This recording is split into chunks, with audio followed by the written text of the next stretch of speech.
Yeremia ti aduanan so.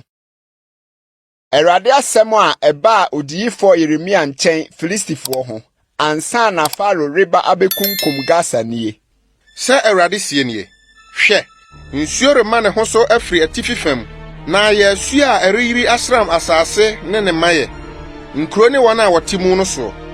Na nipa bɛteɛteɛm, na asase no sofoɔ abɔ abubuo. Wɔn apɔnkɔ akunini ntɔte a esisi fam timtim no kitikitiyɛ, ne wɔn te ase nam a ɛyɛ twɛtwɛrɛ dɛdɛ ne nan huye nti. Agyanom nna ne wɔn ani nhwɛ wɔn mma. Wɔn nsa guo ne nti, ɛda a ɛreba abɛsɛe Filistifoɔ nyinaa atwitwa Tiro ne Sidon aboafo a aka no nyinaa nti. Na Awurade rebɛsɛe Filistifoɔ, Kafto supɔ mu nkaeɛ no. Atipa abagasa so. Askelon ne wɔn bɔnhwa mu nkaeɛ asɛe pasaa. Wobɛbɔ wo ho akam akosi dabɛn. Ao Awurade afena.